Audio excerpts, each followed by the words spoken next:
it's just a DJ label nerd standpoint that there is something nice about it, well, even though I know there's a downside. And underneath all of that, Tommy Boy was the place that we were supposed to be at. Trials, tribulations, whatever people think of them.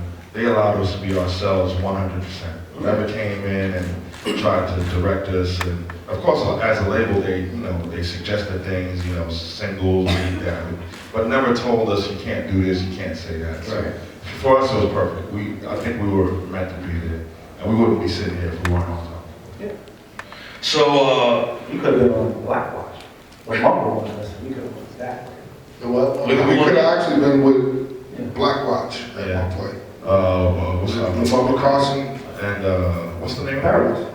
What's the name of the group though? Oh, X-Con. Excellent. oh, well, yeah, that they didn't have a lot. There wasn't a lot over there, right? That was a good record, but it wasn't one. But the X-Clan was great. But they didn't have other stuff particularly besides. Although, let's be honest, I mean, marketing X-Clan was also probably an interesting challenge. Yeah. In retrospect.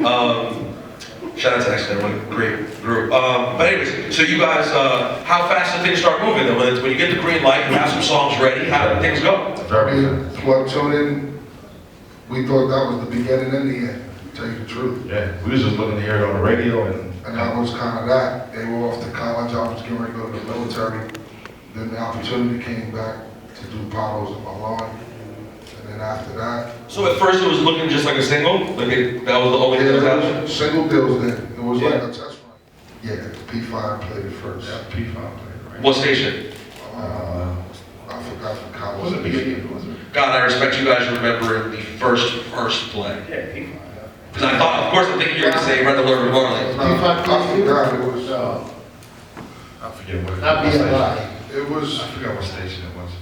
I truly forgot. Yeah, but P5 was the first College radio station. college radio station, yeah. And then the second was,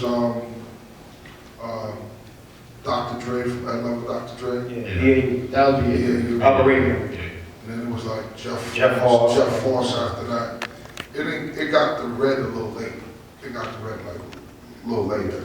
Did it get, by the time it got to Red, did it feel like a frenzy? Could you feel that there was true momentum? I mean, it's just like as May saying, to have Red, DJ, cut it up, to hear Mr. Magic say world premiere in your music play. Yeah. That was a big thing for us. Yeah, it went after that. To hear like someone from the label was like, yo, they're playing it in Texas.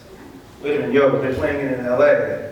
Y'all gotta go to this roller skate rink and perform at whatever the name of that place was. That was our first performance out there. Like, so it really took off. I mean, and mind you, here it is when the album was coming together. Our first performance we do at a Stetson Sutton release party, and Russell comes up to us like, yo, I'm on your dick. I want to sign. Direct quote? Direct quote. I figured you wouldn't have said that unless it was a direct quote. You don't even want to see the hand moves he did. So shout out to Russell. Yeah, no, we know Russell. Russell back in the day was pretty extra. Oh, Russell's pretty extra. He's all sent out now, you know what I mean? Oh no, all you gotta do is put a microphone. He's But still like, we're like, we young kids, like, this is Russell Simmons and DMC's at the front of the stage. It's like, Wow. do it again, perform again. So it's great. What were you performing? just plug to it. Just one, two, yeah. That's it. Shit. That's So good. we were signed to Rush immediately. Like, we was on Rush Management. Oh, management, yeah. All right, so now you're signed to Rush Management. The label's probably geek because Plug Tuning's actually doing his thing.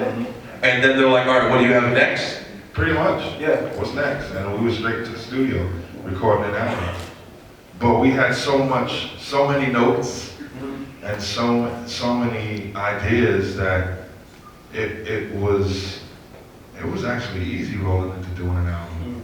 It almost was like stop. I guess that's why we ended up with like 27, 28 songs. But the ideas were there, the records were there, and we were just recording them at that point.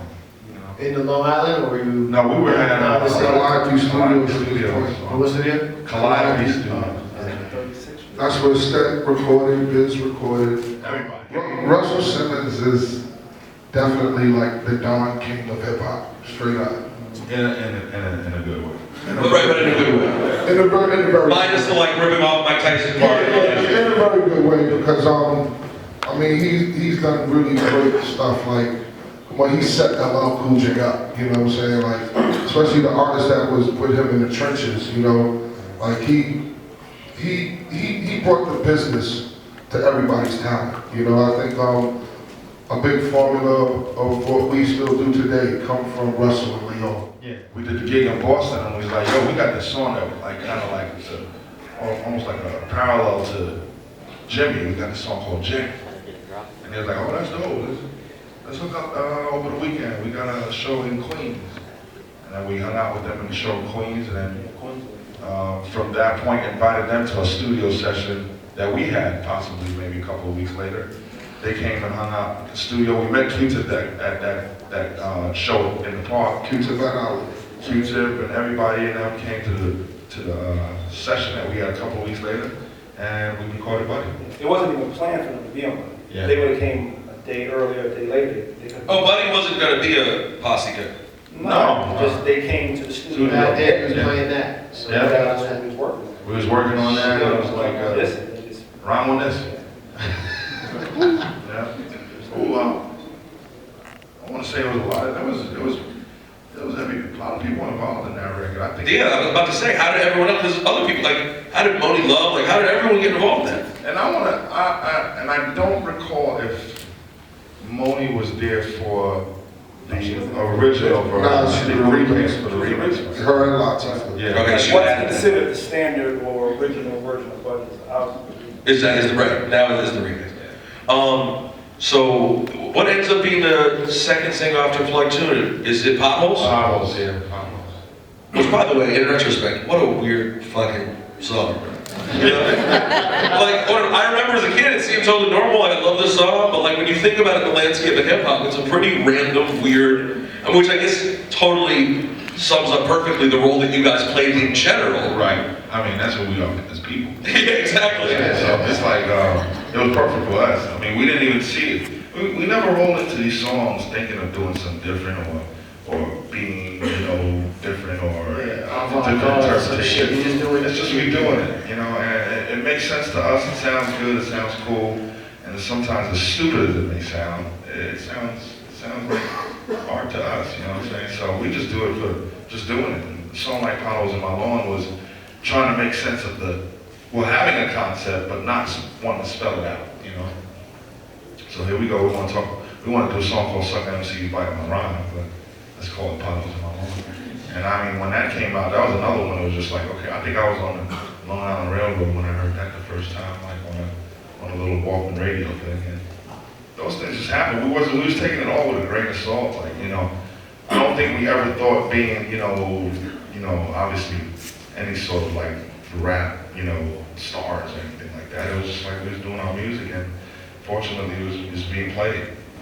We thought we were stars. We thought we were stars in terms of, as you said earlier, we had succeeded because we just heard it on the radio. That was enough. That was it. Yeah, that was enough. I mean, the first time we I think the first gig we might have had out of New York was Texas, and you would have thought we went to Mars. And the show was with the Ghetto Boys and Sir Mix-a-Lot.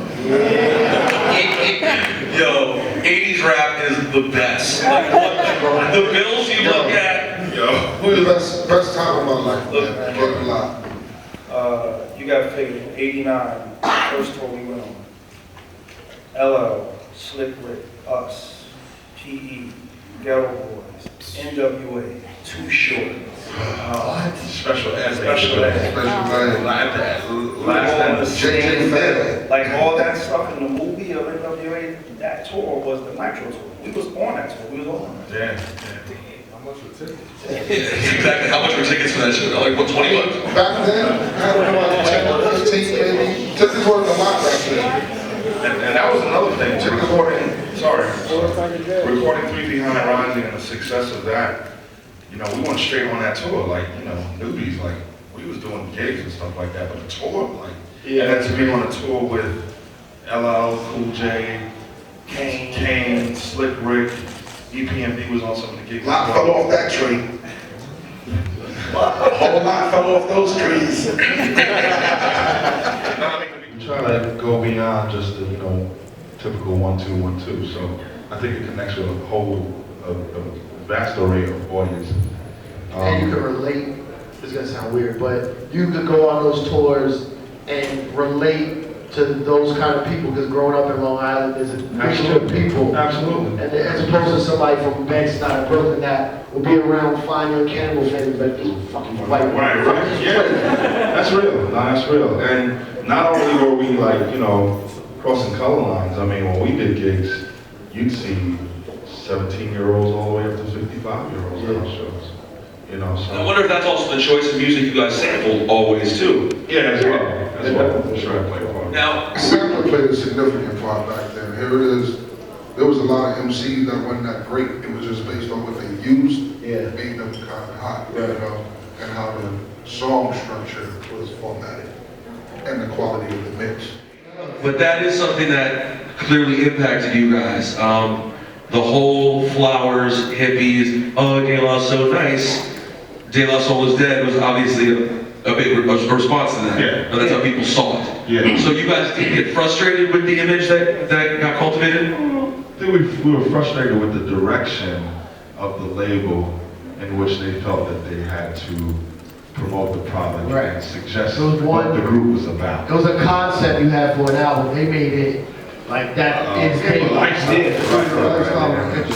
So Pete's Porridge from De La Soul is Dead is really like kind of similar. An ode to, yeah. Yeah. Rebelling from that. Finds himself getting into, you know, due to someone they feel a certain way or like that. I mean, when we were on tour, we was the fighters all day. It was her. Thank you for taking us there, because we covered this in the first one, I remember.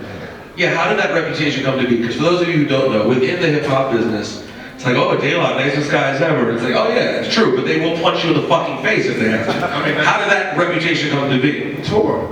That's it. I mean, I remember, damn, man, you remember that? You already told it to us once and it didn't get recorded, so you gotta tell us again. I remember- What is this? There's some story you told I'm us. not sure if it was the day we signed with Tommy Boy. Me, Mace, Merce, we call him Merce. His last name is Merce, so we call him Merce. But me, Mace, Merce, and Paul walking back, trying to catch the train. I think me and Mace get in a fight. Microphone. We saw some cats that was already fighting. It just, How do we get in it? I don't know how we got dude got mad and spit in my face. Oh. From there. Oh, you laughed at the fight? Wait, on your way to the Long Island Railroad? All the way to Signing your record from deal. signing the record. Paul was like, damn, I thought it was about peace. I thought it was about peace. You did wrong. We got kicked off the LA show. Yeah, we got kicked off now. Fighting? All fighting. Yeah. Well, so were people just trying to test you guys? No, we was It wasn't always that. It would just be like, say, if Kane had a swoop and scrap, Kane's dancing had a problem, I guess people would jump in. It's back on the tour. Yeah, but it was always daylight come through. Like it was like Yeah, but why, I was gonna say, why you guys though? Like, weren't there times like, yeah, y'all work that out? You guys, like, you were ready to scrap. I think we just loyal people, and I think coming from like I'll sort of attribute it to Long Island, like coming from that kind of neighborhood where you make an alliance with people, and it doesn't matter who you are, you know, white, black, orange, purple, male, female. Well, I think when we make alliances with people, we have the loyalty there. And being on that tour and looking up to some folks, as well as, you know, sharing day in, day out for almost 2 months straight, we felt like, you know, we're family, and we would do whatever we could for anybody.